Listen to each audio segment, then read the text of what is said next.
அனைவருக்கும் வணக்கம். நேற்று நாம் கோடிங் அண்ட் டீகோடிங்கில் இன்ட்ரொடக்ஷனும் டைப் ஒன்றும் பார்த்துருந்தோம். இப்போ இன்றைக்கி பார்த்தீங்கன்னா ஒரு 4 டைப் பார்க்க போகிறோம். சரிங்களா? இப்போ ஃபஸ்ட்டு கொஷின் பாருங்கள். ஸோ இது வந்து டைப் 2. ஃபஸ்ட்டு கொஷின் பாருங்கள்.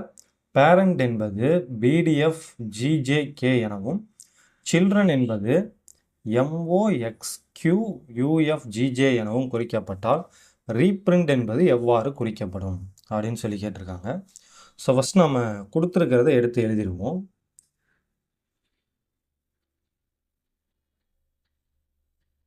பேரண்ட்டுங்கிறதுக்கு இவங்க என்ன கோட் சொல்கிறாங்கன்னா BDFGJKன்னு சொல்கிறாங்க. அதே மாதிரி சில்ட்ரனுக்கு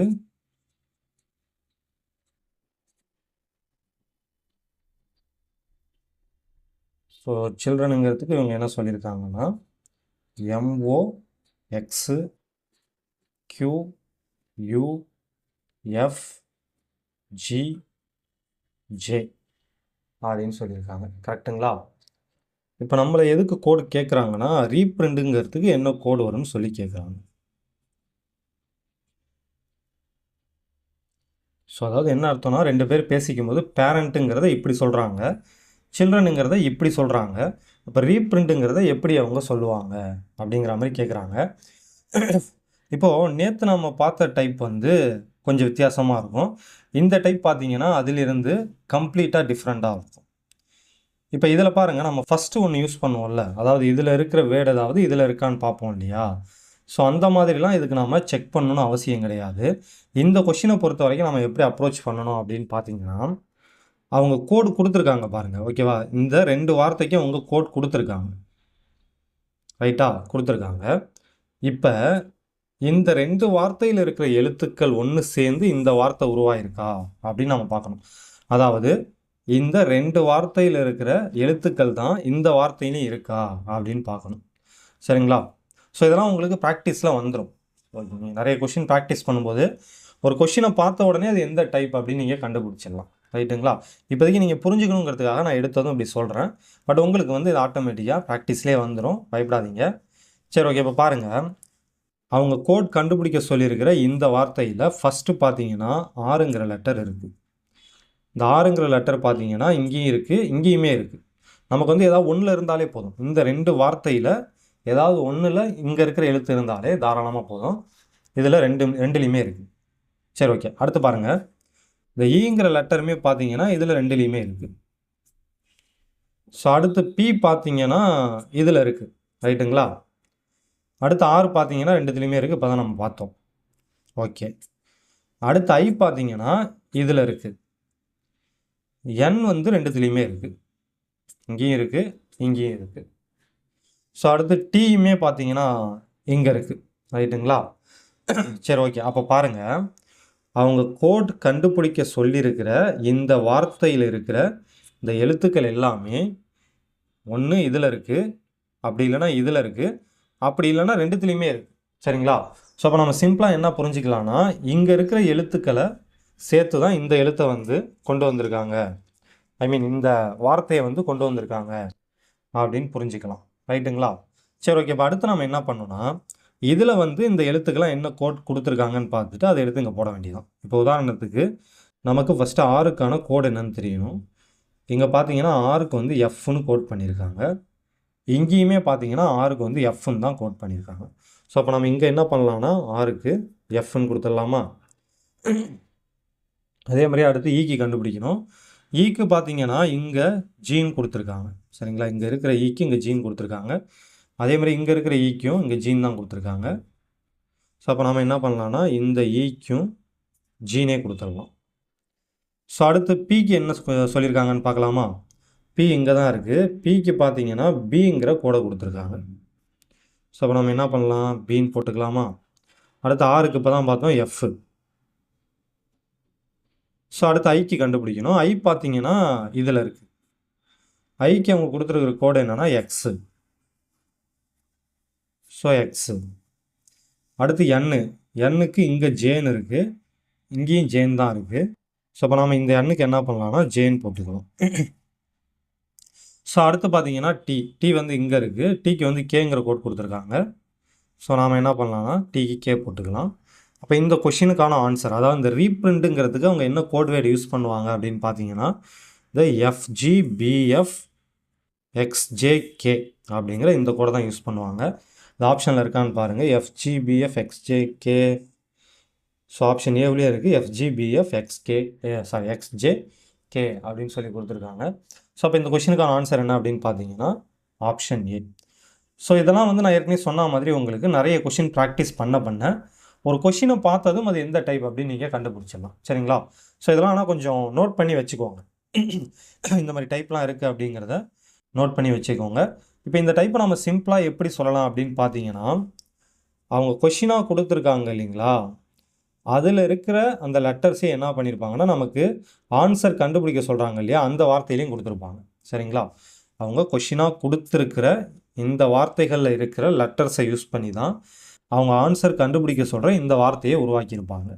ஸோ அப்போ நம்ம என்ன பண்ணலான்னா, அவங்க கொஷினில் கொடுத்துருக்கிற இந்த 2 வார்த்தைகளில் ஒவ்வொரு எழுத்துக்கும் அவங்க என்ன கோடு யூஸ் பண்ணியிருக்காங்க அப்படின்னு பார்த்துட்டு அதை அப்படியே நம்ம எடுத்து போட்டுக்கலாம். சரிங்களா? அடுத்த கொஷின் பார்க்கலாமா? இந்த கொஷின் பாருங்கள், இதுவும் வந்து அதே மாடல் தான். சரிங்களா? என்ன சொல்லியிருக்காங்கன்னு பாருங்கள்.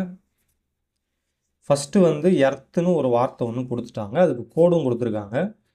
QPMZS அப்படின்னு கோடும் கொடுத்துட்டாங்க. அடுத்து நம்மளை எந்த வார்த்தைக்கான கோடு கேட்குறாங்கன்னா, ஹார்ட்டுங்கிற வார்த்தைக்கான கோடு வந்து நம்மளை கண்டுபிடிக்க சொல்கிறாங்க. சரிங்களா? ஸோ இதுலேயும் பாருங்கள், இந்த வார்த்தையில் இருக்கிற எழுத்துக்களை இடமாற்றி போட்டு தான் இந்த வார்த்தையை உருவாக்கியிருக்காங்க. இப்போ உதாரணத்துக்கு இங்கே லாஸ்ட்டாக இருக்கிற ஹச்சை தூக்கி ஃபஸ்ட்டில் போட்டாங்க, இங்கே ஃபஸ்ட்டாக இருக்கிற ஈயை தூக்கி செகண்டில் கொடுத்துருக்காங்க, இங்கே செகண்டில் இருக்க ஏவை தூக்கி இங்கே தேர்டாக கொடுத்துருக்காங்க, தேர்டாக இருக்கிற ஆரை தூக்கி இங்கே ஃபோர்த்தாக கொடுத்துருக்காங்க, ஃபோர்த்தாக இருக்கிற டீயை இங்கே ஃபிஃப்த்தாக கொடுத்துருக்காங்க. ஸோ அப்போ என்ன பண்ணியிருக்காங்க, இதில் இருக்கிற எழுத்துக்களை இடம் மாற்றி தான் இந்த வார்த்தையை உருவாக்கியிருக்காங்க. அப்போ நம்ம சிம்பிளாக என்ன பண்ணலாம்னா, இதில் ஒவ்வொரு எழுத்துக்கும் என்ன கோடு கொடுத்துருக்காங்களோ அதை பார்த்து அப்படியே கீழே எழுதணும்னா முடிஞ்சிடுச்சு. சரிங்களா? இந்த மாடல் வந்து ரொம்ப ரொம்ப சிம்பிள் தான். இதெல்லாம் கேட்க மாட்டாங்க, கேட்டால் ஏன்னா எல்லாருமே ஈஸியாக ஆன்சர் பண்ணிடுவாங்க. பட் சில பேர் இப்போ படிக்காமல் போகிறாங்க இல்லைங்களா, அவங்களுக்கெல்லாம் வந்து இது தெரியறதுக்கு வாய்ப்பு இல்லை, அதனால் கேட்குறதுக்கும் சான்சஸ் இருக்குது. சரிங்களா? அப்புறம் இன்னொரு விஷயம், நமக்கு வந்து இப்போ 25 கொஷின் இருக்குன்னா 25யுமே கஷ்டமாக கேட்க போகிறதில்ல, 1-2 கொஷின் சிம்பிளாக இருக்கும். ஸோ அந்த மாதிரி சிம்பிளாக இருக்கிறதுல இந்த மாதிரி கொஷினை வந்து கேட்கலாம். சரி, ஓகே. ஃபஸ்ட்டு பாருங்கள், ஹச்சுக்கான கோடு என்னென்னு பார்த்தீங்கன்னா எஸ்ஸு. ஹச்சுக்கு எஸ்ன்னு கோட் பண்ணியிருக்காங்க. ஸோ ஹச்சுக்கான கோடு எஸ்ஸு. அடுத்து ஈக்கான கோட் பார்த்தீங்கன்னா கியூ. அடுத்து ஏவுக்கான கோடு வந்து பி. ஆருக்கான கோட் பார்த்தீங்கன்னா எம். டீக்கான கோட் பார்த்தீங்கன்னா இசட். ஸோ அப்போ இந்த கொஷினுக்கான ஆன்சர் என்னென்னு பார்த்தீங்கன்னா SQPMZ. ஸோ எங்கே இருக்குதுன்னு பாருங்கள், ஆப்ஷன் டியாக இருக்குது, XQPMZ அப்படின்னு இருக்குது. ஸோ அப்போ இதுதான் வந்து இந்த கொஷினுக்கான ஆன்சர்.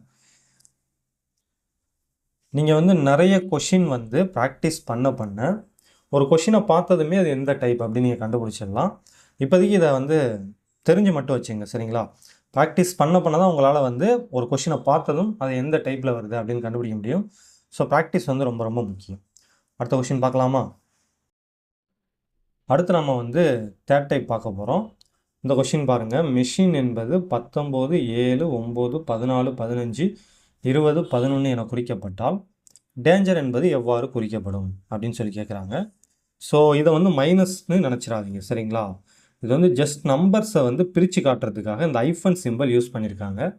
இது வந்து மைனஸ் கிடையாது. ரைட்டுங்களா? சரி, ஓகே. இப்போ ஃபஸ்ட்டு வந்து ஒரு வார்த்தை வந்து அவங்க கொடுத்துட்டாங்க, மெஷின் அப்படின்னு ஒரு வார்த்தையை கொடுத்துட்டாங்க, இதுக்கான கோடும் கொடுத்துட்டாங்க. எம்முக்கு 19, ஏவுக்கு 7, சிக்கு வந்து 9, ஹச்சுக்கு 14, அடுத்து பார்த்தீங்கன்னா ஐக்கு 15, எண்ணுக்கு 20, ஈக்கு 11 அப்படிங்கிற மாதிரி கொடுத்துருக்காங்க. ரைட்டுங்களா? ஸோ இப்போ இந்த கொஷினை பொறுத்த வரைக்கும் நம்ம என்ன பண்ணோம்னா, நம்ம வந்து இந்த ஏபிசிடிக்கு நம்பர் கொடுப்போம் இல்லையா, அந்த மாதிரி கொடுத்து தான் கண்டுபிடிக்கணும். ஏன்னா இவங்க நம்பர்ஸாக தான் வந்து இந்த லெட்டர்ஸை வந்து டினோட் பண்ணியிருக்காங்க. சரிங்களா? அவங்க கொடுத்துருக்கிறதே இந்த ஒவ்வொரு லெட்டருக்கும் ஒவ்வொரு நம்பர் தான் கொடுத்துருக்காங்க. அப்போ கண்டிப்பாக வந்து நம்ம நம்பர்ஸ் வச்சு தான் ட்ரை பண்ணணும். சரி, ஓகே. இப்போ ஃபஸ்ட்டு பாருங்கள், எம்முக்கு நம்ம நம்பர் கொடுத்தோன்னா என்ன வரும்? 13 வருமா?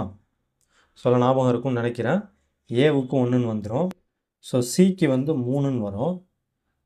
ஹச் ஹைட்டு 8ன்னு வரும். ஐக்கு 9ன்னு வந்துடும். எண்ணுக்கு பார்த்தீங்கன்னா 14 வரும். ஈக்கு வந்து 5 வரும். எஜோட்டியில் ஃபஸ்ட்டு ஈ தான் இருக்கும். ஸோ 5ன்னு வரும். Right, okay. பாருங்கள், இப்போ 13 1 3 8 9 14 5ங்கிறத இந்த மாதிரி மாற்றி எழுதியிருக்காங்க. சரி, ஓகே. ஃபஸ்ட்டு பாருங்கள், இங்கே 13ன்னு இருக்குது, இங்கே 19ன்னு இருக்குது. அதாவது 13ங்கிறத 19ன்னு மாற்றிருக்காங்க. அப்போ என்ன பண்ணியிருக்காங்க, ஒரிஜினல் வேல்யூ கூட என்ன பண்ணியிருக்காங்கன்னா 6 வந்து ஆட் பண்ணியிருக்காங்க. 13ஓட 6 கூட்டினோன்னா 19ன்னு கிடைக்கும். அதேமாதிரி இங்கேயும் பாருங்கள், ஒரிஜினல் வேல்யூ வந்து 1, அதோட 6 ஆட் பண்ணால் 7ன்னு கிடைக்கும். இங்கேயும் அதே மாதிரியே 6 தான் ஆட் பண்ணியிருக்காங்க. 3 + 6 9. ஸோ அடுத்து இதுலேயும் பார்த்தீங்கன்னா 6 ஆட் பண்ணியிருக்காங்க. இதுலேயும் வந்து 6 வந்து ஆட் பண்ணி விட்ருக்காங்க. இதுலேயும் அதான் பண்ணியிருக்காங்க. ஃபைனலாக இதுலேயும் அதான் பண்ணியிருக்காங்க. இப்போ இந்த லாஜிக்கை தான் நம்ம என்ன பண்ணணும்னா இதுக்கான கோட் என்னன்னு கண்டுபிடிக்க யூஸ் பண்ணணும். ஸோ இப்போ டேஞ்சர்னு கொடுத்துருக்காங்க. ஸோ ஃபஸ்ட் நம்ம என்ன பண்ணணும், இதோட ஒரிஜினல் வேல்யூஸ் கண்டுபிடிக்கணும். அதாவது ஏபிசிடிக்கு நம்பர் கொடுத்தா இந்த ஒவ்வொரு எழுத்துக்கும் என்ன நம்பர் வரும் அப்படின்னு கண்டுபிடிச்சிட்டு அது கூட 6 கூட்டிக்கணும். கூட்டிக்கிட்டால் நமக்கு கிடைக்கிற நம்பர் தான் ஃபைனல் ஆன்சர். ஸோ பண்ணலாமா? ஃபஸ்ட்டு டிக்கு நம்பர் கொடுத்தோன்னா 4ன்னு வரும். ஏவுக்கு 1ன்னு வந்துடும். எண்ணுக்கு 14, ஜிக்கு 7, ஈக்கு 5, ஆருக்கு 18. ஓகேவா? ஸோ நீங்கள் நல்லா ப்ராக்டிஸ் பண்ணிங்கன்னா இந்த மாதிரி நீங்களும் பார்த்த உடனே எழுதலாம். சரிங்களா? கொஞ்சம் நல்லா ப்ராக்டிஸ் பண்ணணும். இப்போ நம்ம என்ன பண்ணணும், இது எல்லாத்துக்கும் 6 கூட்டிக்கணும். 6ன்னு கூட்டிக்கணும். 4ஓட 6 கூட்டினோன்னா 10, 1ஓட 6 கூட்டினோன்னா 7, 14ஓட 6 கூட்டினோன்னா 20, 7ஓட 6 கூட்டினா 13, 5ஓட 6 கூட்டினா 11, 18ஓட 6 கூட்டினோன்னா 24. ஸோ அப்போ இந்த கொஷினுக்கான ஆன்சர் பார்த்தீங்கன்னா இதுதான். 10 7 20 13 11 24. ஸோ ஆப்ஷன் சியில் இருக்குது. 10 7 20 13 11 24. ஸோ அப்போ இந்த கொஷினுக்கான ஆன்சர் பார்த்தீங்கன்னா இதுதான். சரிங்களா? ஸோ இது ரொம்ப சிம்பிளான டைப் தான், ரைட்டுங்களா? பட் இதில் கொஞ்சம் காம்ப்ளிகேட்டடான கொஷின்ஸும் கேட்பாங்க. அதெல்லாம் நம்ம வந்து பின்னாடி பார்ப்போம். அடுத்த கொஷின் பாருங்கள். Ace equal to 26, suns equal to 27 என்றால் கேட்ஸ் ஈக்குவல் டு என்ன அப்படின்னு சொல்லி கேட்குறாங்க. அதாவது ஏங்கிற லெட்டரை டினோட் பண்ணுறதுக்கு 26ங்கிற நம்பரை யூஸ் பண்ணுறாங்க. சன்னுங்கிற வார்த்தையை டினோட் பண்ண 27ங்கிற நம்பரை யூஸ் பண்ணுறாங்க. அப்போ கேட்டுங்கிற வார்த்தையை டினோட் பண்ண இதில் எந்த நம்பரை யூஸ் பண்ணுவாங்க அப்படின்னு சொல்லி கேட்டிருக்காங்க. ஸோ ஃபஸ்ட்டு பாருங்கள், ஏவுக்கு அவங்க என்ன நம்பர் யூஸ் பண்ணுறாங்கன்னா 26ங்கிற நம்பரை யூஸ் பண்ணுறாங்க. இதை பார்த்தோன்னே நமக்கு ஒன்று தோணும். அதாவது ஏபிசிடியை நம்ம ரிவர்ஸில் எழுதணும்னா ஏவுக்கு 26ங்கிற நம்பர் வருமா? ஸோ நேற்று தான் நம்ம பார்த்தோம். கண்டிப்பாக எல்லாருக்கும் ஞாபகம் இருக்கும்னு நினைக்கிறேன். ஸோ அதில் பாருங்கள், ஏபிசிடியை ரிவர்ஸ் ஆர்டரில் எழுதியிருக்கும். அப்படி எழுதும்போது ஏவுக்கு என்ன வருது, 26ன்னு வருதா? இந்த லாஜிக்கை தான் இங்கே யூஸ் பண்ணியிருக்காங்க அப்படிங்கிற மாதிரி நாம் ஒரு முடிவுக்கு வரலாம். பட் இருந்தாலும் நம்ம அடுத்ததையும் செக் பண்ணிப்போம்.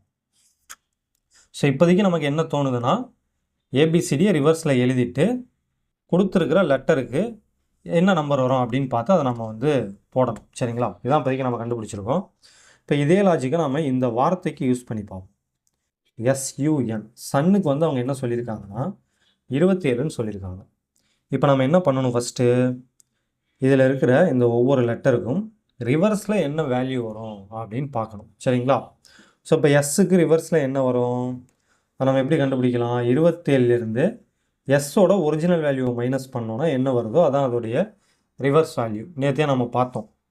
ஸோ இதுவும் ஞாபகம் இருக்கும்னு நினைக்கிறேன். சில பேர் கொஞ்சம் ஸ்லோ லேர்னர்ஸாக இருப்பாங்க, அவங்களுக்காக மட்டும் இதை காட்டிடுறாங்க. ஸோ நேற்று வந்து நாம் இதை சொல்லியிருந்தோம். ஏபிசிடியை ரிவர்ஸில் எழுதும்போது அதோட வேல்யூவை கண்டுபிடிக்கணுன்னா நம்ம என்ன பண்ணணும்னா 27லேருந்து அந்த லெட்டரோட ஒரிஜினல் வேல்யூவை மைனஸ் பண்ணணும் அப்படின்னு சொல்லியிருந்தோம். சரிங்களா? எல்லாருக்கும் ஞாபகம் இருக்கும்னு நினைக்கிறேன். சரி, ஓகே. இப்போ நாம் எஸ்ஸுக்கான ரிவர்ஸ் வேல்யூ கண்டுபிடிக்க போகிறோம். எஸ்ஸோட ஒரிஜினல் வேல்யூ, அதாவது ஏபிசிடியை நேராக எழுதும்போது எஸ்ஸுக்கு என்ன வரும்னா 19 வருமா? ஆமாம், 19 வரும். ஏன்னா டி வந்து 20, T20 அப்படின்னு கூட நேற்று சொல்லியிருந்தேன். டி வந்து 20, டிக்கு முன்னாடி தான் எஸ் இருக்கும். ஸோ எஸ்ஸுக்கு 19 வரும். அப்போ 27 - 19 போட்டோன்னா என்ன வரும், 8ன்னு வருமா? அப்போ எஸ்ஸுக்கு பார்த்தீங்கன்னா நம்ம 8 அப்படின்னு போட்டுக்கலாம். அதேமாதிரி அடுத்து யூக்கு பாருங்கள், யூ வந்து டிக்கு அடுத்தது வரும். சரிங்களா? டிக்கு 20. அப்போ யூக்கு என்ன வரும் அப்படின்னு பார்த்தீங்கன்னா 27 - 21 = 6ன்னு வருமா? ஸோ யூவோட ஒரிஜினல் வேல்யூ, யூவோட ஒரிஜினல் வேல்யூ பார்த்தீங்கன்னா 21. அதாவது ஏபிசிடி நேராக எழுதும்போது யூவுக்கு 21 வரும். 27லேருந்து இந்த 21ங்கிற அதோட ஒரிஜினல் மதிப்பை நம்ம மைனஸ் பண்ணோன்னா நமக்கு அதோடைய ரிவர்ஸ் மதிப்பு கிடச்சிரும். ஸோ அப்போ 6ன்னு கிடைக்கிது. அடுத்து அதே மாதிரி பார்த்தீங்கன்னா என் இருக்குது. ஸோ என்னோட ஒரிஜினல் வேல்யூ வந்து 14. ஆமாம், ஏன்னா ஓ வந்து 15 வரும். ஓவுக்கு முன்னாடி தான் என் இருக்கும். ஸோ அப்போ எண்ணுக்கு வந்து 14 அப்படின்னு வந்துடும். இப்போ 27 - 14 போட்டோம்னா 13 கிடைக்கும். ரைட் தானே? ரைட் தான். ஸோ அப்போ எண்ணுக்கு வந்து நம்ம 13 அப்படின்னு போடலாம். ஆனால் இவங்க என்ன பண்ணியிருக்காங்கன்னு பாருங்கள், இந்த சன்னுங்கிறத சேர்த்து 27 அப்படின்னு டினோட் பண்ணியிருக்காங்க. ஸோ அப்போ நம்ம இதை வந்து கூட்டி பார்க்கலாமா? 8, 6, 13 இந்த மூணுத்தையும் கூட்டி பார்க்கலாமா? கூட்டினா என்ன வருது? 8, 6, 13, 8, 6, 14, 14, 13, 27. ஸோ நமக்கு கரெக்டாக வந்துடுது. அப்போ இந்த 3 நம்பரையும் கூட்டினோன்னா நமக்கு 27 வந்துடுது. ஸோ அப்போ இந்த லாஜிக்கை தான் யூஸ் பண்ணியிருக்காங்க. ஏபிசிடியை ரிவர்ஸில் எழுதிட்டு அதோட ரிவர்ஸ் வேல்யூவை கொடுத்துட்டு அதை கூட்டியிருக்காங்க. இப்போ இதே கான்செப்டை யூஸ் பண்ணி நம்ம இதுக்கு வந்து என்ன கோடு வரும் அப்படின்னு கண்டுபிடிக்க போகிறோம். ஸோ சிக்கு ரிவர்ஸ் வேல்யூ என்ன வரும்? சியோட ஒரிஜினல் வேல்யூ பார்த்தீங்கன்னா 3. ஸோ அது 27லேருந்து 3 மைனஸ் பண்ணோன்னா பாக்கி 24ன்னு கிடைக்குமா? இப்போ சிக்கு 24ன்னு வரும். அடுத்து ஏவோட ஒரிஜினல் வேல்யூ வந்து 1 நமக்கு தெரியும். 27லேருந்து 1 தூக்கணும்னா 26. கூட பார்த்தாலே நமக்கு தெரிஞ்சிடும், பட் ஓகே. அடுத்து பாருங்கள், டிக்கு வந்து 20 வரும். இப்போ 27லேருந்து நம்ம 20 தூக்கணும்னா பாக்கி 7 வரும். Right, okay. இப்போ இது மூணுத்தையும் நம்ம கூட்டணும். ஸோ இங்கே தான் பண்ணியிருக்காங்க, இங்கேயும் தான் பண்ணணும். 24, 26 கூட்டினோன்னா 50 வருமா? 50 + 7 57. ஸோ அப்போ கேட்டுங்கிறத 57ன்னு டினோட் பண்ணுவாங்க. இப்போ இந்த கொஷினுக்கான ஆன்சர் பார்த்தீங்கன்னா 57. ஆப்ஷனில் எங்கே இருக்குது? ஆப்ஷன் சியாக இருக்குது. ஸோ கரெக்டு தான். அடுத்த கொஷின் பாருங்கள். ஏசி = 2, எம்சி = 26, இசட்சி = 52 என்றால் பெட்டுங்கிறதுடைய வேல்யூ என்ன அப்படின்னு சொல்லி கேட்குறாங்க. ஸோ ஃபஸ்ட்டு அவங்க கொடுத்துருக்கிறத நம்ம எழுதிப்போம்.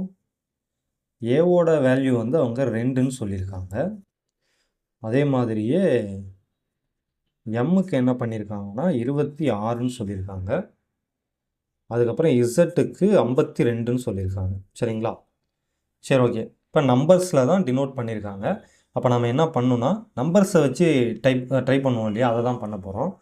இப்போ நார்மலாக வந்து ஏவுக்கு என்ன வேல்யூ வரும்? நம்ம ஃபார்வர்ட் டைரெக்ஷனில் எழுதணும்.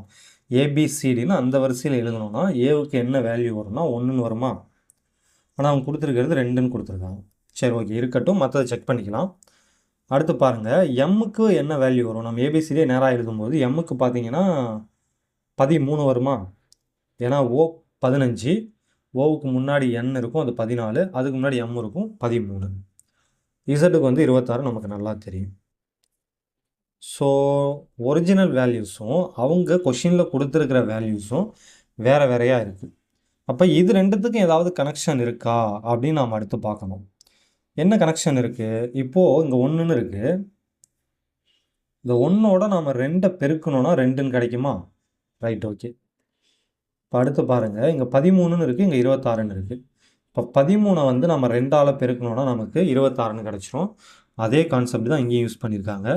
இது 26, 26 2ஆல் பெருக்கணும்னா நமக்கு 52ன்னு கிடச்சிரும். அப்போது இங்கே என்ன லாஜிக் அவங்க யூஸ் பண்ணியிருக்காங்கன்னா, இந்த லெட்டர்ஸுக்கெலாம் அதோட ஒரிஜினல் வேல்யூஸை கொடுத்துட்டு, சரிங்களா, அதோட ஒரிஜினல் வேல்யூஸை கொடுத்துட்டு அதை 2ஆல் பெருக்கியிருக்காங்க. சரிங்களா? பெருக்கி தான் இந்த கோடை கொண்டு வந்திருக்காங்க. ஸோ இந்த லாஜிக்கை தான் ஃபாலோ பண்ணியிருக்காங்க. இப்போ இதே லாஜிக்கை தான் நம்ம இங்கே ஃபாலோ பண்ண போகிறோம். சரிங்களா? இப்போ வந்து பிஇடி இதுக்கு தான் அவங்க கோட் கேட்டிருக்காங்க. சரிங்களா? சரி, ஓகே. இப்போ ஃபஸ்ட்டு இந்த 3 லெட்டர்ஸுக்கும் ஒரிஜினல் வேல்யூ என்ன அப்படின்னு நம்ம கண்டுபிடிக்கணும். பிக்கு ஒரிஜினல் வேல்யூ என்ன வரும்? 2ன்னு வருமா? இக்கு 5ன்னு வரும். எஜ்ஜோட்டியில் ஃபஸ்ட்டு இ வரும், ஸோ 5ன்னு வரும். அடுத்து டிக்கு 20 வருமா? T20 நேற்றே நம்ம சொன்னோம். T20 ஃபார்மெட்னு ஒரு கிரிக்கெட் இருக்குது.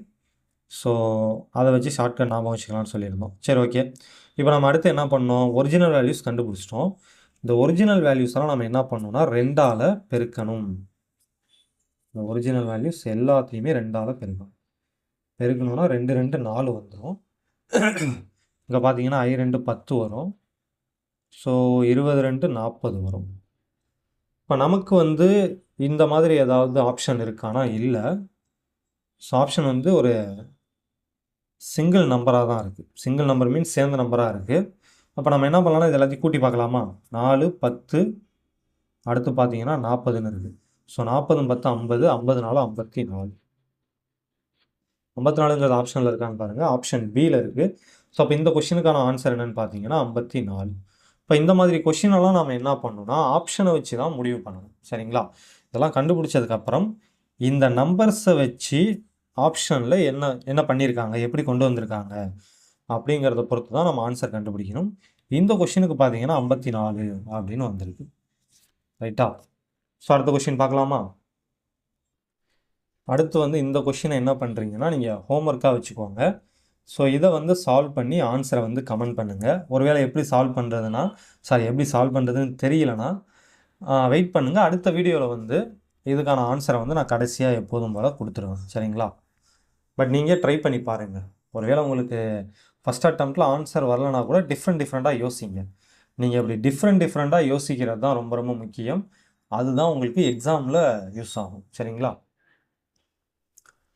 அடுத்து பாருங்கள், powers equal to 5, administrations equal to 14 என்றால் ஹவருக்கான வேல்யூ என்ன அப்படின்னு சொல்லி கேட்குறாங்க. ஸோ POWER பவர், இதுக்கான வேல்யூ வந்து 5ன்னு சொல்லிட்டாங்க. அதேமாதிரி அடுத்து பார்த்தீங்கன்னா அட்மினிஸ்ட்ரேஷன் கொடுத்துருக்காங்க. அட்மினிஸ்ட்ரேஷன் அப்படின்னு கொடுத்துருக்காங்க. இதுக்கான வேல்யூ வந்து 14ன்னு சொல்லிட்டாங்க. ரைட்டா? சரி, ஓகே. இப்போ நம்மளை என்ன கேட்குறாங்கன்னா ஹவருக்கு என்ன வரும் அப்படின்னு சொல்லி கேட்குறாங்க. இதுதான் வந்து நாம் கண்டுபிடிக்க வேண்டியது. ஸோ ஃபஸ்ட்டு இந்த ரெண்டுக்கும் என்ன லாஜிக் யூஸ் பண்ணியிருக்காங்க அப்படின்னு பார்க்கலாம். பவர், ஸோ நம்பர்ஸ் இருக்கிறதுனால கண்டிப்பாக வந்து நாம் இந்த லெட்டர்ஸுக்கு நம்பர்ஸ் கொடுத்து தான் ட்ரை பண்ணணும். இப்போ பிக்கு வந்து நம்ம ஃபார்வர்ட் டைரெக்ஷனில் நம்பர் கொடுத்தோன்னா 16ன்னு வரும். ரைட்டுங்களா? ஓவுக்கு 15ன்னு வரும். டபிள்யூவுக்கு யூவிடபிள்யூ அது 23ன்னு வரும். அடுத்து ஈக்கு 5ன்னு வரும். 6க்கு 18ன்னு வரும். இப்போ பாருங்கள், இது எல்லாத்தையும் நம்ம கூட்டினோன்னா 5ன்னுலாம் கிடைக்காது. ஒருவேளை மைனஸ் பண்ணால் 5ன்னு வருமானா அதுக்கும் வாய்ப்பு இருக்காது. பெருக்குனா எங்கேயோ போயிடும். ஸோ அப்போ இவங்க வந்து ஃபார்வர்ட் டைரெக்ஷனில் நம்பர் கொடுத்து சால்வ் பண்ணுற அந்த மெத்தடை யூஸ் பண்ணலை. அப்போ நம்ம அடுத்து என்ன பண்ணோன்னா பேக்வர்ட் டைரெக்ஷனில் நம்பர் கொடுப்போம். பேக்வர்ட் டைரெக்ஷனில் நம்பர் கொடுத்தா பிக்கு என்ன வரும்? ஸோ 27லேருந்து 16 மைனஸ் பண்ணோன்னா 11ன்னு வரும். 27லேருந்து 15 மைனஸ் பண்ணால் 12ன்னு வரும். 27லேருந்து 23 மைனஸ் பண்ணால் 4ன்னு வரும். 27லேருந்து 5 மைனஸ் பண்ணால் 22ன்னு வரும். 27லேருந்து 18 மைனஸ் பண்ணால் 9ன்னு வருமா? ஆமாம், ரைட், ஓகே. ஸோ என்ன பண்ணியிருக்கோன்னு புரியுது தானே? 27 நாம் வந்து இப்போ இது எல்லாமே பார்த்தீங்கன்னா ரிவர்ஸில் எழுதும்போது வர நம்பர்ஸ். இதை கண்டுபிடிக்கிறதுக்காக நான் என்ன பண்ணுறேன்னா 27லேருந்து இந்த ஒரிஜினல் வேல்யூஸை மைனஸ் பண்ணியிருக்கேன். 27 மைனஸ் 16னா 11 வரும் இல்லையா? ஸோ அதை தான் இங்கே போட்டிருக்கேன். அந்த மாதிரி ஒன்று பண்ணியிருக்கேன். சரிங்களா? சரி, ஓகே. இப்போ இதை பாருங்கள், இதையுமே நம்ம கூட்டினோன்னா நமக்கு 5லாம் கிடைக்காது. மைனஸ் பண்ணாலும் வராது. பெருக்குனா எங்கேயோ போயிடும் வேல்யூ. ஸோ அப்போ இந்த லாஜிக்கெல்லாம் அவங்க யூஸ் பண்ணலை. சரிங்களா? இப்போ என்ன பண்ணியிருப்பாங்க அப்படின்னு நம்ம எக்ஸாமில் உட்காந்து யோசித்தோன்னு வச்சுங்களேன், நமக்கு உடனே ஞாபகமும் வராது. சரிங்களா? பட் இதில் பார்த்தீங்கன்னா ஒரு சின்ன விஷயத்தை தான் அவங்க யூஸ் பண்ணியிருக்காங்க. என்னன்னா இதில் பாருங்கள், 1 2 3 4 5 5 லெட்டர்ஸ் இருக்குது இல்லையா? அதை தான் இங்கே டினோட் பண்ணியிருக்காங்க. அவ்வளோதான். சரி, ஓகே. இப்போ இந்த லாஜிக் வந்து இங்கே சூட் ஆகுதா அப்படின்னு பார்க்கணும். இதில் பாருங்கள், 1 2 3 4 5 6 7 8 9 10 11 12 13 14. ஸோ இதில் மொத்தமாக பார்த்தீங்கன்னா 14 லெட்டர்ஸ் இருக்குது. அதை தான் அவங்க என்ன பண்ணியிருக்காங்கன்னா 14ன்னு டினோட் பண்ணியிருக்காங்க. அப்போ ஹவருக்கு என்ன வரும்? 1 2 3 4 லெட்டர்ஸ் இருக்குது. இப்போ இதுக்கு பார்த்தீங்கன்னா 4ன்னு வரும். ஸோ இந்த கொஷின் நாம் எதுக்காக எடுத்தோம் அப்படின்னு பார்த்தீங்கன்னா, இந்த மாதிரி கொஷின் கண்டிப்பாக கேட்பாங்க. இந்த மாதிரி கொஷினை பார்க்கும்போது நாம் என்னென்னமோ ட்ரை பண்ணுவோம். இந்த மாதிரி நம்பர்ஸ் கொடுத்து கூட்டுவோம், கழிப்போம், இல்லை ஒரு 3 நம்பரை கூட்டிட்டு அதுலேருந்து இன்னொரு 3 நம்பரை வந்து மைனஸ் பண்ணுவோம். இந்த மாதிரி நம்ம என்னென்னமோ பண்ணி பார்ப்போம், ஆன்சரே வராது. ஆனால் அவங்க சிம்பிளாக என்ன பண்ணியிருப்பாங்கன்னா இந்த மாதிரி கொடுத்துருவாங்க. சரிங்களா? இதில் எத்தனை எழுத்து இருக்கோ அதுக்கான நம்பரை கொடுத்துருவாங்க. ஸோ இது வந்து நமக்கு அங்கே டக்குன்னு வந்து ஸ்ட்ரைக் ஆகாது. ஸோ அதனால தான் வந்து இந்த கொஷின் எடுத்தேன். ஸோ இந்த மாதிரி கொஷின் வந்து ஆல்ரெடி வந்து கேட்டிருக்காங்க. ரைட்டுங்களா? அதனால் சிம்பிளாக இருக்குது, கேட்க மாட்டாங்கன்னு நினைக்காதீங்க. இந்த சிம்பிளாக இருக்கிறது தான் நமக்கு எக்ஸாமில் வந்து யோசிக்க வராது டக்குன்னு. இந்த மாதிரி இதில் தான் தப்பு பண்ணுவோம். ஸோ அடுத்த கொஷின் பார்க்கலாமா? அடுத்து வந்து இந்த கொஷினை வந்து நீங்கள் ஹோம்ஒர்க்காக வச்சுக்கோங்க. ஸோ இதை சால்வ் பண்ணி ஆன்சரை வந்து கமெண்ட் பண்ணுங்கள். ஒருவேளை எப்படி சால்வ் பண்ணுறதுன்னு தெரியலனா நம்மளுடைய அடுத்த கிளாஸில் வந்து இதுக்கு வந்து நான் ஃபைனலாக ஆன்சர் சொல்லிடுவேன். சரிங்களா? ஸோ அடுத்த கொஷின் பார்க்கலாமா? அடுத்து பார்த்தீங்கன்னா நம்ம டைப் 4 பார்க்க போகிறோம். இது போக இன்னொரு டைப் இருக்குது. முக்கியமான விஷயம் என்னென்னா, இப்போ இது வரைக்கும் நம்ம பார்த்தோம்ல, நேற்று வந்து நம்ம ஃபஸ்ட் டைப் பார்த்தோம். இப்போ இன்றைக்கி வந்து ஒரு 2 டைப் பார்த்தோம் இல்லையா?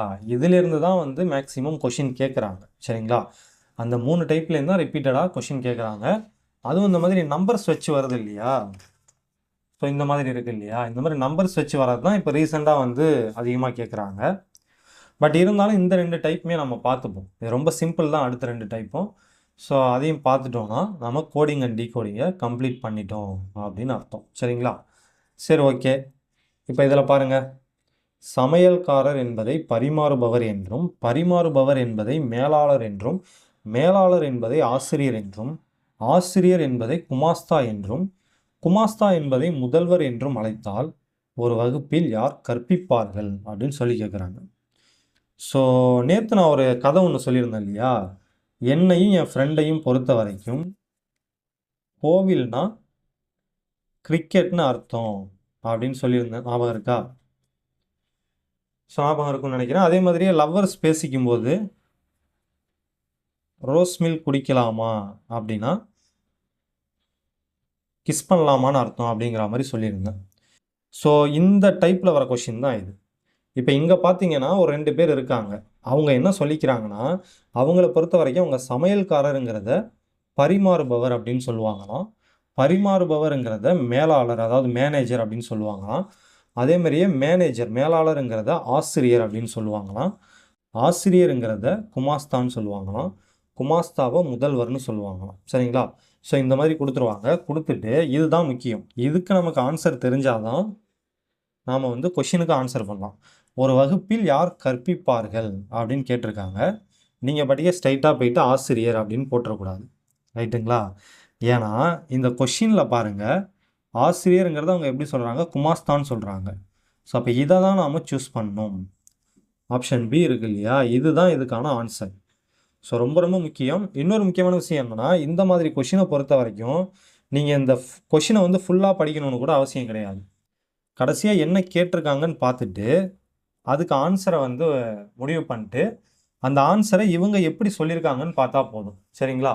இப்போ உதாரணத்துக்கு இந்த கொஷின் உங்களுக்கு வருதுன்னு வச்சுக்கலாம் எக்ஸாமில். நீங்கள் இதெல்லாம் இது வரைக்குமே படிக்க வேணாம். சரிங்களா?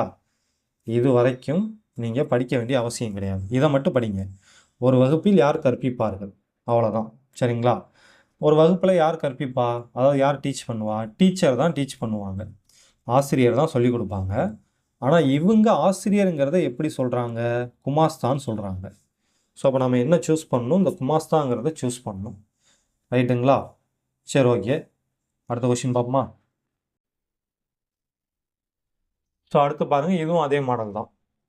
ஒரு மொழியில் விரல் என்பதை விரல் மூட்டு என்றும், விரல் மூட்டு என்பதை கால் என்றும், கால் என்பதை கட்டை விரல் என்றும், கட்டை விரல் என்பதை கணுக்கால் என்றும், கணுக்கால் என்பதை உள்ளங்கை என்றும், உள்ளங்கை என்பதை முழங்கால் என்றும் அழைத்தால் அந்த மொழியில் படிப்பறிவில்லாத ஒருவர் எதன் மூலம் தனது கையொப்பத்தினை இடுவார் அப்படின்னு சொல்லி கேட்குறாங்க. ஸோ இது வரைக்கும் நாம் விட்டுறலாம். சரிங்களா? இதுதான் முக்கியம். படிப்பறிவில்லாத ஒருவர் எதன் மூலம் தனது கையொப்பத்தினை இடுவார் அப்படின்னு சொல்லி கேட்டிருக்காங்க. அதாவது படிக்காத ஒருத்தவங்க எப்படி சைன் பண்ணுவாங்க? அவங்களுக்கு சைன் பண்ண வராது. என்ன பண்ணுவாங்கன்னா விரல் ரேகை தான் வைப்பாங்க. சரிங்களா? அதாவது கட்டை விரல் ரேகையை தான் வைப்பாங்க. ஸோ அப்போ இதுக்கான ஒரிஜினல் ஆன்சர் பார்த்தீங்கன்னா கட்டை விரல். ரைட்டா? படிக்காத ஒருத்தவங்க கட்டை விரலை யூஸ் பண்ணி சைன் போடுவாங்க, அதாவது ரேகை வைப்பாங்க. ஆனால் கொஷினில் கட்டை விரலுங்கிறத எப்படி சொல்லியிருக்காங்கன்னு நம்ம பார்க்கணும். ஸோ இங்கே பாருங்கள், கட்டை விரல் என்பதை கணுக்கால்னு சொல்கிறாங்களாம். அப்போ இந்த கொஷினுக்கான ஆன்சர் பார்த்தீங்கன்னா ஆப்ஷன் டி, கணுக்கால் அப்படிங்கிறது. ஸோ இந்த டைப் பார்த்தீங்கன்னா ரொம்ப சிம்பிள் தான். நான் ஏற்கனவே சொன்ன மாதிரி இந்த கடைசியாக அவங்க கேட்குறாங்க இல்லையா, இதுக்கு மட்டும் நமக்கு ஆன்சர் தெரியணும். ஸோ இது வந்து கொஞ்சம் கஷ்டமான கொஷினாக அங்கே கேட்டுருவாங்க. அந்த மாதிரி கேட்டால் தான் கொஞ்சம் கஷ்டம், மற்றபடி ஈஸியாக தான் இருக்கும். ஸோ இதை பார்த்துட்டு இதுக்கான ஒரிஜினல் ஆன்சரை கண்டுபிடிச்சிட்டு அதுக்கு வந்து கொஷினில் என்ன கோடு கொடுத்துருக்காங்கன்னு நம்ம பார்க்கணும். பார்த்தோன்னா முடிஞ்சிடுச்சு. அடுத்த கொஷின் பார்க்கலாமா? ஸோ இது பார்த்தீங்கன்னா டைப் 5 இது. ஸோ இதோட வந்து நமக்கு முடியுது. ஸோ இந்த கொஷின் பாருங்கள். ஒரு குறிப்பிட்ட மொழியில் சன் சைன்ஸ் பிரைட்லி என்பது பலோசுல் எனவும், ஹவுசஸ் ஆர் பிரைட்லி லிட் என்பது கடோவுலா அரிபா எனவும், லைட் கம்ஸ் ஃப்ரம் சன் என்பது டோப்பி குப்ளோ என்ஆர்ஓ எனவும் குறிக்கப்பட்டால் சன் மற்றும் பிரைட்லி என்ற வார்த்தைகள் எவ்வாறு எழுதப்படும் அப்படின்னு சொல்லி கேட்டிருக்காங்க. ஸோ ரெண்டு பேர் பேசிக்கிறாங்க, சரிங்களா? ஒரு 2 பேர் பேசிக்கும்போது என்ன பண்ணுறாங்கன்னா, சன் சைன்ஸ் பிரைட்லிங்கிறத பலோசுல் அப்படின்னு அவங்க சொல்லிக்கிறாங்க. அவங்க 2 பேருக்கு மட்டும் புரிகிற மாதிரி இப்படி பேசிக்கிறாங்க. அதே மாதிரி ஹவுசஸ் ஆர் பிரைட்லி லிட்டுங்கிறத இப்படி சொல்லிடுறாங்களாம். லைட் கம்ஸ் ஃப்ரம் சன்னுங்கிறத இந்த மாதிரி சொல்கிறாங்கன்னு சொல்லிட்டாங்க. இப்போ இதிலேருந்து சன்னு பிரைட்லி இந்த 2 வார்த்தைக்கு மட்டும் அவங்க என்ன வார்த்தையை யூஸ் பண்ணுறாங்க அப்படின்னு கண்டுபிடிக்க சொல்கிறாங்க. இப்போ இதில் நம்ம முக்கியமாக என்ன தெரிஞ்சுக்கணும்னா, இப்போ சன் சைன்ஸ் பிரைட்லின்னு சொல்லிட்டு அதுக்கு பலோசுல்னு கொடுத்துருக்காங்க இல்லையா, இதில் இருக்கிற ஆர்டர்லேயே இங்கே இருக்காது, சரிங்களா? அதாவது என்ன சொல்ல வரேன்னா, சன் சைன்ஸ் பிரைட்லின்னு இருக்குது, இங்கே பலோசுல்னு இருக்குது. அப்போது சன்னுங்கிறது சயின்ஸுங்கிறது லோ, பிரைட்லிங்கிறது சுல் அப்படின்னு நாம் நினச்சிடக்கூடாது. இதை ஷஃபிள் பண்ணி தான் கொடுத்துருப்பாங்க, இடம் மாற்றி கொடுத்துருப்பாங்க. இப்போ சன்னுங்கிறதுக்கு இந்த லோவாவோ இல்லை சுல்லாவோ கூட இருக்கலாம், இல்லை பாவா கூட இருக்கலாம். பட் என்ன சொல்ல வரேன்னா, இதே ஆர்டரில் இங்கே வேர்டு இருக்காது, சரிங்களா? அதுதான் முக்கியம். ஸோ இதை தான் நம்ம முக்கியமாக தெரிஞ்சுக்கணும். நாம் படிக்க இதை பார்த்த உடனே இங்கே வந்து சன்னுன்னு இருக்குது, இங்கே ஃபஸ்ட்டு வந்து பிஏன்னு இருக்குது. ஸோ அப்போ பிஏ எங்கே இருக்குதுன்னு பார்த்து இதுதான் ஆன்சர் அப்படின்னு நம்ம போட்டுறக்கூடாது. ஸோ நாம் வந்து இதை சால்வ் பண்ணி தான் கண்டுபிடிக்கணும். அது எப்படி அப்படின்னு பார்க்கலாம். ஸோ ஃபஸ்ட்டு வந்து அவங்க கொஷினில் கொடுத்துருக்கிறத நான் தனியாக எடுத்து எழுதியிருக்கேன், அவ்வளோதான், சரிங்களா? ஸோ இதை வச்சு தான் இப்போ நம்ம சால்வ் பண்ண போகிறோம். ஸோ பாருங்கள், கொஷினில் என்ன கொடுத்துருக்காங்கன்னா, சன் சைன்ஸ் பிரைட்லிங்கிறதுக்கு இப்படி கொடுத்துட்டாங்க, ஹவுசஸ் ஆர் பிரைட்லி லிட்டுங்கிறதுக்கு இப்படி கொடுத்துருக்காங்க, இதை இப்படி கொடுத்துருக்காங்க, சரி ஓகேவா? இப்போ நமக்கு வந்து இந்த சன்னுக்கும் பிரைட்லிக்கும் தான் கேட்குறாங்க, இந்த சன்னுக்கும் பிரைட்லிக்கும் கேட்டிருக்காங்க. இப்போ இந்த மாதிரி கொஷினை பொறுத்த வரைக்கும் நம்ம ஃபஸ்ட்டு என்ன பண்ணணும்னா, இந்த 3 இருக்குது இல்லையா, இதில் ஏதாவது ஒரு 2 எடுத்துக்கணும், சரிங்களா? ஏதாவது ஒரு 2 சென்டென்ஸ் எடுத்துக்கணும். அந்த 2 சென்டென்ஸை எடுத்துக்கிட்டு நம்ம இதை சால்வ் பண்ண ட்ரை பண்ணணும், ரைட்டுங்களா? சரி ஓகே. இப்போ நம்ம என்ன பண்ணலாமா, ஃபஸ்ட்டு வந்து இந்த 2யுமே எடுத்துப்போம். ஃபஸ்ட்டு 2 சென்டென்ஸ் எடுத்துப்போம். இந்த ஃபஸ்ட்டு 2 சென்டென்ஸ்லேயும் காமனாக என்ன இருக்குதுன்னு பாருங்கள். இங்கே பிரைட்லின்னு இருக்குது, இங்கேயும் பிரைட்லின்னு இருக்குது, சரிங்களா? ஸோ அப்போ இதை வச்சே நாம் பிரைட்லிக்கான கோடை கண்டுபிடிக்கலாம். எப்படின்னு பார்க்கலாம். பிரைட்லின்னு இருக்குது. ஸோ அப்போ இந்த 2 இடத்துலையும் எது காமனாக இருக்குதுன்னு பாருங்கள். இங்கே பாங்கிறது இருக்குது, இங்கேயும் பாங்கிறது இருக்குது, சரிங்களா? இந்த 2 இடத்துல, அதாவது லெஃப்ட் சைடில் கொடுத்துருக்கிற 2 சென்டென்ஸ்லேயும் பிரைட்லி காமனாக இருக்குதுப்பா. ரைட் சைடில் இருக்கிற 2 சென்டென்ஸ்லையும் இந்த பாங்கிறது காமனாக இருக்குது. ஸோ அப்போ டெஃபினட்டாக பார்த்தீங்கன்னா இந்த பிரைட்லிங்கிறதுக்கு என்ன கோட் வரும்னா பிஏ தான் வரும், சரிங்களா? அதே மாதிரி இப்போ நம்ம அடுத்து சன்னுக்கு கண்டுபிடிக்கணும். இப்போ சன் பார்த்தீங்கன்னா இங்கே இருக்குது, இங்கே இருக்குது, ரைட்டுங்களா? இப்போ நம்ம என்ன பண்ண போகிறோம்னா, இந்த ஃபஸ்ட்டு இருக்கிறதையும் இந்த தேர்டு இருக்கிறதையும் எடுத்துக்க போகிறோம். 2த்துலேயுமே சன்னுன்னு இருக்குது. அப்போ இங்கே இந்த ஃபஸ்ட்டு இருக்கிறதுலையும் இந்த தேர்டு இருக்கிறதுலையும் எது காமனாக இருக்குதுன்னு பார்க்கணும். ஸோ பார்த்தீங்கன்னா இங்கே லோன் இருக்குது, இங்கேயும் லோன் இருக்குது. ஸோ அப்போ சன்னுக்கு பார்த்தீங்கன்னா லோனு வந்துடும், சரிங்களா? ஸோ அப்போ சன்னுக்கு லோ, பிரைட்லிக்கு பா. இது வந்து ஆப்ஷனில் இருக்கான்னு பார்க்கணும். ஸோ ஆப்ஷன் சியாக இருக்குது, லோ பா அப்படின்ட்டு இருக்குது. ஸோ அவ்வளோதான். இந்த மாதிரி தான் இந்த கொஷினை வந்து நம்ம சால்வ் பண்ணணும். ஏதாவது ஒரு 2 எடுத்துக்கிறோம், அதில் காமனாக என்ன இருக்குதுன்னு பார்த்துட்டு இந்த சைடில் காமனாக என்ன இருக்குதுன்னு பார்த்துடணும், சரிங்களா? அதே மாதிரி அடுத்து ஒரு 2 எடுத்துக்கிறோம், அதில் காமனாக எது இருக்குதுன்னு பார்த்துட்டு இந்த சைடில் எது காமனாக இருக்குதுன்னு பார்த்து கோடை கண்டுபிடிச்சிடலாம். இந்த டைப் ரொம்ப சிம்பிள் தான். இது கேட்குறதுக்கு வந்து வாய்ப்பு ரொம்ப ரொம்ப கம்மி தான். நமக்கு வேணால் இந்த குரூப் 2A மெயின்ஸில் ரீசனிங் இருக்குது இல்லையா, அதில் வேணால் அதை கேட்கலாம். மற்றபடி இந்த குரூப் 4 அதுக்கப்புறம் குரூப் 2 ப்ரிலிம்ஸ்லாம் பார்த்தீங்கன்னா நான் ஏற்கனவே சொன்ன மாதிரி நம்ம ஃபஸ்ட்டு பார்த்த 3 டைப் தான் கேட்குறாங்க. பட் இருந்தாலும் இதையும் பார்த்து வச்சுக்கோங்க, கேட்டால் நாம் ஈஸியாக ஆன்சர் பண்ணிடுவோம். ஸோ அடுத்த கொஷின் பார்க்கலாமா?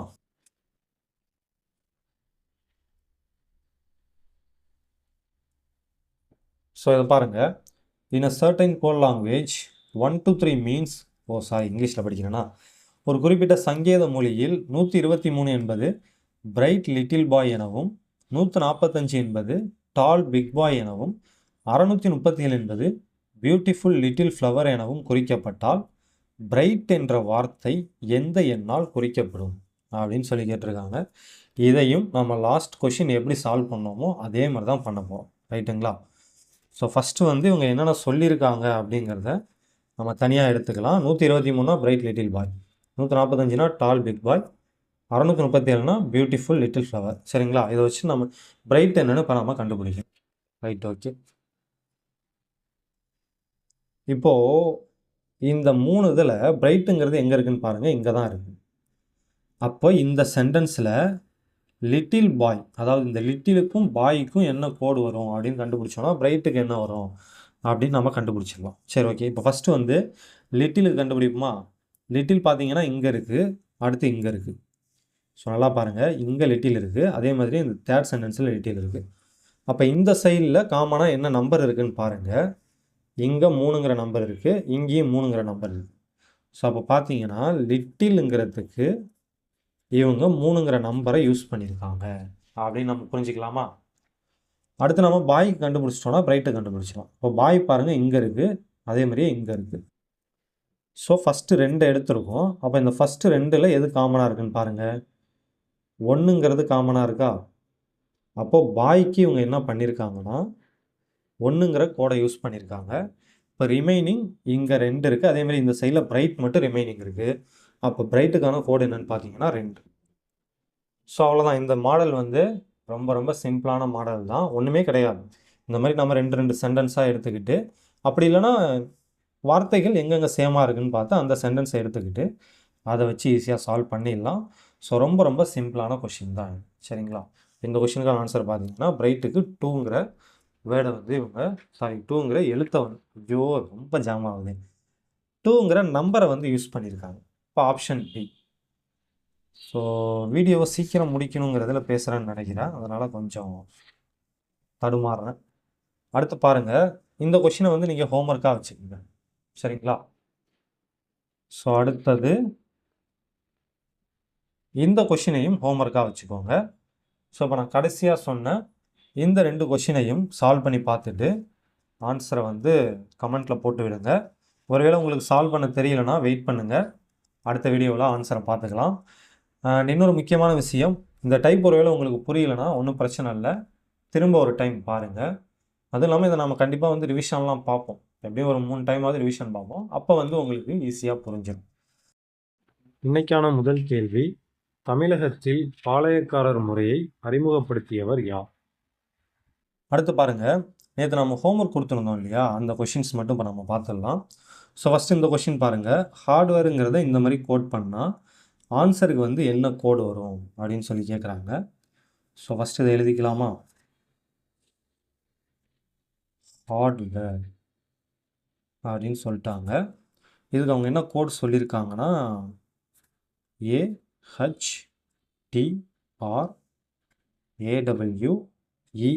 அப்படின்னு சொல்லியிருக்காங்க. ஸோ அப்போ நம்ம ஃபஸ்ட்டு என்ன பண்ணோம், இங்கே இருக்கிற லெட்டர்ஸ் இங்கேயும் இருக்கான்னு பார்க்கணும். ரைட்டுங்களா? ஸோ பார்க்கலாமா? இங்கே பார்த்தீங்கன்னா ஏ இருக்குது, இங்கேயும் ஏ இருக்குது, இங்கே ஹச் இருக்குது, இங்கேயும் ஹச் இருக்குது, ஆர் இருக்குது, ஆர் இருக்குது, டி இருக்குது, டி இருக்குது, டபிள்யூவும் இருக்குது, ஏவும் இருக்குது, ஆர் இருக்குது, இ இருக்குது. ரைட்டா? ஸோ அப்போ இவங்க என்ன பண்ணியிருக்காங்கன்னா இந்த ஒரிஜினல் வேர்டு இருக்குது இல்லையா, இந்த வேர்டில் இருக்கிற இந்த லெட்டர்ஸை தான் சஃபில் பண்ணி இந்த கோடை உருவாக்கியிருக்காங்க. ரைட்டுங்களா? ஆனால் எப்படி சஃபில் பண்ணியிருக்காங்க அப்படின்னு தான் இப்போ நம்ம கண்டுபிடிக்கணும். ஸோ ஃபஸ்ட்டு என்ன பண்ணலாம்னா இதுக்கு வந்து 1 to 3 நம்பர் கொடுத்துருவோம், 5 6 7 8 அப்படின்னு வச்சுக்கலாம். ஸோ இப்போ பாருங்கள், இங்கே ஃபஸ்ட் பிளேஸில் இருக்கிற ஹச் வந்து இங்கே செகண்ட் பிளேஸில் இருக்குது. ரைட்டுங்களா? அதாவது இது 1. ஓகே, ஒரிஜினல் கோடை எழுதியிருப்போம் 1. அதே மாதிரியே 2 இடத்துல வந்து ஏ இருக்குது, இங்கே 2, இங்கே 6, இந்த 2 இடத்துலையும் இருக்குது. ஸோ அப்போ நம்ம என்ன பண்ணலாம், 2வது இடம் இல்லைன்னா 6வது இடத்துல இருக்கிற ஏவை இங்கே போட்டிருக்காங்கன்னு வச்சுப்போம். அடுத்து டி பார்த்தீங்கன்னா இங்கே 4th இருக்குது. அடுத்தது ஆர் பார்த்தீங்கன்னா 2 இடத்துல இருக்குது, 3லேயும் இருக்குது, 7லேயும் இருக்குது. ஸோ அப்போ 3 இல்லைன்னா 7ன்னு வச்சுப்போம். நம்ம ஏற்கனவே சொன்ன மாதிரி ஏவும் 2 இடத்துல இருக்குது. அப்போ இந்த ஏ வந்து 2 இல்லைன்னா 6ன்னு போட்டுக்கலாம். டபிள்யூ பார்த்தீங்கன்னா 5வது இடத்துல இருக்குது. இ வந்து 8வது இடத்துல இருக்குது. ஆர் வந்து ஏற்கனவே நம்ம பார்த்தோம் 2 இடத்துல இருக்குது. 3, 7ன்னு 2 இடத்துல இருக்குது. ஸோ அப்போ கொஞ்சம் கன்ஃபியூஷன் ஆகுது. பட் நம்ம இதை கொஞ்சம் வேறு மாதிரி யோசித்தோன்னா கொஞ்சம் ஈஸியாக இருக்கும். எப்படின்னா இங்கே பாருங்கள், 2 எழுத்தாக எடுத்துப்போம். சரிங்களா? 2 எழுத்தாக எடுத்துப்போம். இப்போ இங்கே ஹச்ஏன்னு இருக்குது இல்லையா, அதை தான் அவங்க என்ன பண்ணியிருக்காங்கன்னா மாற்றி ஏஹெச்னு எழுதியிருக்காங்க. அதே மாதிரி இந்த ஆர்டிங்கிறத மாற்றி டிஆர்னு எழுதியிருக்காங்க. ஸோ டபிள்யூஏங்கிறத மாற்றி ஏடபிள்யூ அப்படின்னு எழுதியிருக்காங்க. ஆர்இங்கிறத மாற்றி இஆர் அப்படின்னு எழுதியிருக்காங்க. ஸோ அப்போ என்ன பண்ணியிருக்காங்க, கொடுத்துருந்த வார்த்தையை 2 லெட்டராக பிரிச்சுட்டாங்க. பிரிச்சுட்டு அந்த 2 லெட்டர்ஸை வந்து இடமாற்றி எழுதியிருக்காங்க. சரிங்களா? ஹச்ஏங்கிறத ஏஹெச்னு எழுதியிருக்காங்க, ஆர்டிங்கிறத டிஆர்னு எழுதியிருக்காங்க, டபிள்யூஏங்கிறத ஏடபிள்யூன்னு எழுதியிருக்காங்க, ஆர்இங்கிறத இஆர் அப்படின்னு எழுதியிருக்காங்க. ஸோ இப்போ இந்த மாதிரி கொஷின்லாம் வந்து நீங்கள் நிறைய ப்ராக்டிஸ் பண்ண தான் வரும். இந்த மாதிரி கொஷினை பார்த்த உடனே நீங்கள் இதில் என்ன டைப் யூஸ் பண்ணியிருக்காங்க, ஐ மீன் என்ன லாஜிக் யூஸ் பண்ணியிருக்காங்க அப்படின்னு தெரிஞ்சுக்கணுன்னா நிறைய கொஷின் வந்து ப்ராக்டிஸ் பண்ணணும். சரி, ஓகே. இப்போது ஆன்சருக்கான கோடு வந்து நம்ம கண்டுபிடிக்கணும். ரைட்டுங்களா? ஸோ ஆன்சர் இதை என்ன பண்ணணும், இப்போ நம்ம 2 லெட்டர்ஸாக பிரிச்சுக்கணும். பிரிச்சுட்டு அப்படியே இதை வந்து இடமாற்றி எழுதணும். என் ஃபஸ்ட்டு வந்துடும், ஏ அடுத்து வந்துடும். அதேமாதிரி இங்கே எஸ்டபிள்யூங்கிறதுல டபிள்யூ ஃபஸ்ட்டு வந்துடும், எஸ் அடுத்து வரும். இஆருங்கிறதுல ஆர் ஃபஸ்ட்டு வந்துடும், இ அடுத்து வரும். ஸோ அப்போ பாருங்கள், NAWSRE இதுதான் இதுக்கான கோடு. NAWSRE ஆப்ஷன் சியாக இருக்குது. ஸோ அப்போ இந்த கொஷினுக்கான ஆன்சர் பார்த்தீங்கன்னா இதுதான். ஸோ அடுத்த கொஷின் பார்க்கலாமா? ஸோ அடுத்து பாருங்கள், ஒரு குறிப்பிட்ட சங்கேத மொழியில் சண்டே என்பது SANDGY என குறிக்கப்பட்டால் மண்டே என்பது எவ்வாறு குறிக்கப்படும் அப்படின்னு சொல்லி கேட்டிருக்காங்க. சரிங்களா? ஸோ சண்டேவுக்கு என்ன கோட் சொல்லியிருக்காங்கன்னு ஃபஸ்ட்டு பார்த்துருந்தோம். சண்டேவுக்கு SANDGY அப்படின்னு சொல்லிட்டாங்க. சரிங்களா? சரி, இதில் பாருங்கள், எஸ் அப்படியே தான் இருக்குது, யூ மாறி இருக்குது, என் அப்படியே தான் இருக்குது, டியும் அப்படியே தான் இருக்குது, ஏ மாறி இருக்குது, ஒய் வந்து அப்படியே தான் இருக்குது. சரிங்களா? ஸோ அப்போ நல்லா பார்த்தோன்னா தெரியும், எஸ்ஸில் எந்த சேஞ்சஸும் இல்லை, என்லையும் சேஞ்சஸ் இல்லை, டிலையும் சேஞ்சஸ் இல்லை, ஒய்லையும் சேஞ்சஸ் இல்லை. இவங்க யூவையும் ஏவையும் தான் மாற்றிருக்காங்க. அப்போ என்ன பண்ணியிருக்காங்க, நம்ம ஃபஸ்ட் கிளாஸில் பார்த்தோம் இல்லையா, ஆங்கில உயிரெழுத்துக்கள் AEIOUன்னு பார்த்தோம் இல்லையா, வவ்வல்ஸ். இந்த வவ்வல்ஸை மட்டும்தான் இவங்க வந்து மாற்றிருக்காங்க. ரைட்டுங்களா? இப்போ இதில் பார்த்தீங்கன்னா யூங்கிறது ஒரு வவ்வல் உயிரெழுத்து, ஏங்கிறதும் ஒரு உயிரெழுத்து. இந்த 2க்கு மட்டும் ஏதோ கோடு யூஸ் பண்ணியிருக்காங்க. அது என்ன கோடு அப்படின்னு நம்ம இப்போ கண்டுபிடிக்கணும். ஃபஸ்ட்டு வந்து நம்பர் கொடுத்து பார்க்கலாமா? இப்போ யூவுக்கு நம்பர் கொடுத்தோன்னா 21ன்னு வரும். ரைட்டுங்களா? சரி, ஓகே. ஏவுக்கு நம்பர் கொடுத்தோன்னா 1ன்னு வரும். இங்கே ஏவுக்கு நம்பர் கொடுத்தோன்னா 1ன்னு வரும். ஜிக்கு நம்பர் கொடுத்தோன்னா 7ன்னு வருமா? Right, okay. இப்போ 21 1 1 7ன்னு இருக்குது. சரி, இப்போ இந்த 1 கூட நான் 6 ஆட் பண்ணேன்னா நமக்கு 7ன்னு கிடைக்கும். ரைட்டா? அப்போ 21ஓட 6 ஆட் பண்ணால் என்ன வரும்? 27ன்னு வரும். நமக்கு 26வது லெட்ரு வந்து இசட்டுன்னு தெரியும். ரைட்டா? அப்போ 27 என்ன வரும்? ஏ தான் வரும். ஏன்னா திரும்ப நம்ம அடுத்து ஆரம்பிக்கிறோம்னு வச்சுக்கலாம். அதாவது ஏவில் ஸ்டார்ட் பண்ணி இசட் வரைக்கும் முடித்தோன்னா இசட் வந்து 26வது நம்பராக, அதாவது 26வது எழுத்தாக இருக்கும். திரும்ப நம்ம ஏவை ஸ்டார்ட் பண்ணோன்னா 27ன்னு வரும். ரைட்டுங்களா? ஸோ அப்போ அந்த கான்செப்ட் தான் அங்கே யூஸ் பண்ணியிருக்காங்க. இப்போ 27 அப்படின்னு வச்சுக்கலாம். Right, okay. அப்போ இந்த லாஜிக் தான் யூஸ் பண்ணியிருக்காங்க. என்ன யூஸ் பண்ணியிருக்காங்கன்னா, ஒரு வேர்டு கொடுத்துட்டாங்க, அந்த வேர்டில் இருக்கிற வவ்வல்ஸுக்கு மட்டும் ஒரு கோடு யூஸ் பண்ணியிருக்காங்க. +6 அப்படிங்கிற கோடை யூஸ் பண்ணியிருக்காங்க. இப்போ இதை வச்சு தான் நம்ம என்ன பண்ணணும்னா இந்த மண்டேவுக்கும் கண்டுபிடிக்கணும். ரைட்டுங்களா? ஸோ கண்டுபிடிக்கலாமா? ஸோ நம்ம எதுக்கு கோடு கண்டுபிடிக்கணும்னா மண்டேங்கிற வார்த்தைக்கு கோட் கண்டுபிடிக்கணும். இப்போ இதில் பார்த்தீங்கன்னா வவ்வல்ஸ் எது, ஓவும் ஏவும் தான் இதில் வவ்வல்ஸ். ஓவோட ஒரிஜினல் வேல்யூ 15, ஏவோட ஒரிஜினல் வேல்யூ 1. இப்போ இந்த 15ஓட 6 ஆட் பண்ணணும், 1ஓட 6 ஆட் பண்ணணும். 15ஓட 6 ஆட் பண்ணோன்னா நமக்கு 21ன்னு கிடைக்கும். 21னா யூ. ரைட்டுங்களா? அதேமாதிரி 1ஓட 6 ஆட் பண்ணால் 7ன்னு கிடைக்கும். 7னா ஜி. ரைட்டா? ஸோ அப்போது ஓவுக்கும் ஏவுக்கும் நாம் கோடு கண்டுபிடிச்சிட்டோம். மற்றதை அப்படியே எழுதிக்கலாம். எம் அப்படியே எழுதிக்கலாம், என் அப்படியே எழுதிக்கலாம், டி அப்படியே எழுதிக்கலாம், ஒய்யையும் அப்படியே எழுதிக்கலாம். அப்போ இந்த கொஷினுக்கான ஆன்சர் என்னன்னு பார்த்தீங்கன்னா MUNDGY. ஸோ எங்கே இருக்குது? ஆப்ஷன் சியில் இருக்குது, MUNDGY. ஸோ இந்த வவ்வல்ஸ் கான்செப்ட் யூஸ் பண்ணி வந்து கொஷின் அடிக்கடி கேட்பாங்க. அதனால் இந்த டைப்பை வந்து நல்லா பார்த்து வச்சுக்கோங்க. சரிங்களா? இன்றைக்கான 2வது கேள்வி, மாற்றான் தோட்டத்து மல்லிகைக்கும் மனம் உண்டு, இது யாருடைய கூற்று? அடுத்த கொஷின் பாருங்க. ஒரு குறிப்பிட்ட சங்கேத மொழியில் ஆங்கிரி என்பது OBGZS என குறிக்கப்பட்டால் லூஸ் என்பது எவ்வாறு குறிக்கப்படும் அப்படின்னு சொல்லி கேட்டிருக்காங்க. ஸோ ஃபஸ்ட்டு பாருங்கள், ஆங்கிரிங்கிறதுக்கு அவங்க என்ன கோடு யூஸ் பண்ணுறாங்க? ஆங்கிரிங்கிறதுக்கு OBGZSன்னு யூஸ் பண்ணுறாங்க. சரிங்களா? ஸோ ஃபஸ்ட்டு வந்து நம்ம எப்போதும் போல் இங்கே இருக்கிற லெட்டர்ஸ் வந்து இங்கே இருக்கா அப்படின்னு பார்க்கணும். ஸோ அப்படி பார்த்தீங்கன்னா ஒரே ஒரு லெட்டர் மட்டும்தான் இருக்குது, ஜி மட்டும் அப்படியே இருக்குது. சரிங்களா? ஜியை அப்படியே கொண்டு வந்து எழுதியிருக்காங்க, மற்றதெல்லாம் மாறி இருக்குது. அப்போ மற்றதுக்கு வந்து ஏதோ ஒரு கோடு யூஸ் பண்ணியிருக்காங்க அப்படின்னு நம்ம புரிஞ்சுக்கலாமா? ஸோ அப்போ நம்ம அடுத்து என்ன பண்ணணும்? நம்பர் கொடுக்கணுமா? ஏவுக்கு 1, எண்ணுக்கு 14, ஆறுக்கு 18, ஒய்க்கு 25.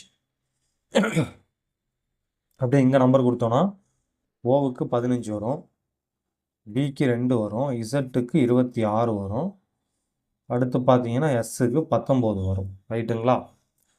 ஸோ 1ஓட 14 கூட்டினோன்னா 15ன்னு வரும் இல்லையா?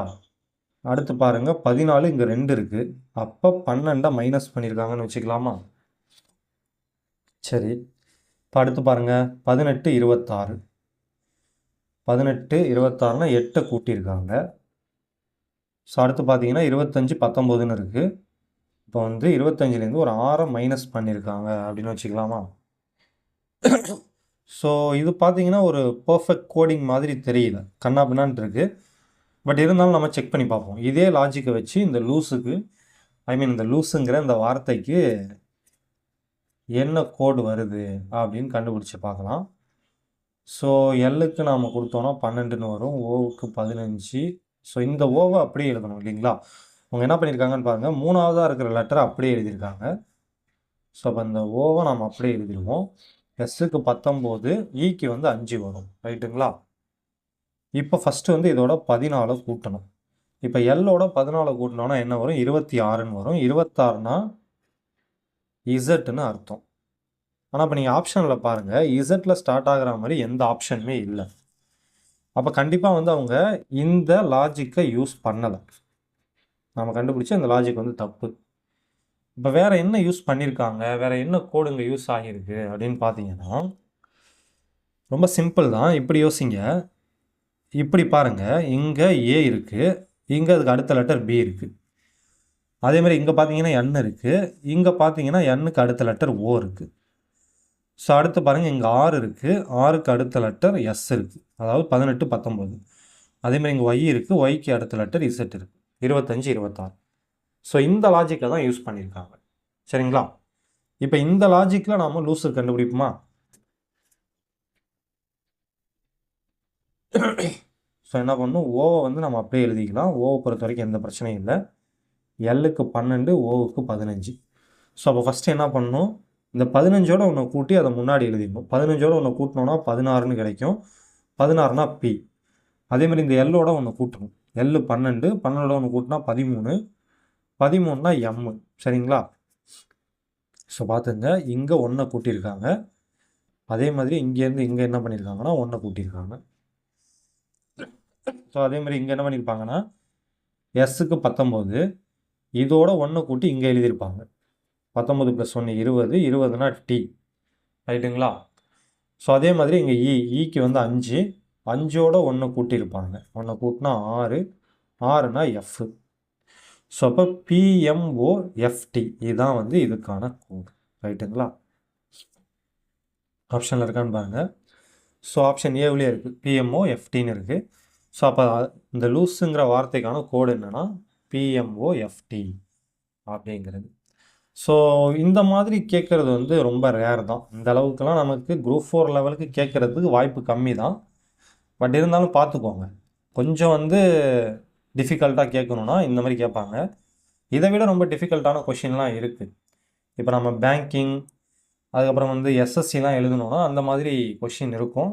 பட் நமக்கு டிஎன்பிஎஸ்சிக்கு அந்த அளவுக்கு கண்டிப்பாக தேவைப்படாது. சரிங்களா? ஸோ அவ்வளோதாங்க. இதோட வந்து நாம் கோடிங் அண்ட் டீகோடிங் டாப்பிக்கை வந்து முடிக்கிறோம். இன்னைக்கான கடைசி கேள்வி, இந்தியா பாகிஸ்தான் பிரிவினைக்கு பின்னர் இந்திய அரசியலமைப்பு நிர்ணய சபையில் இடம்பெற்றிருந்த உறுப்பினர்களின் எண்ணிக்கை.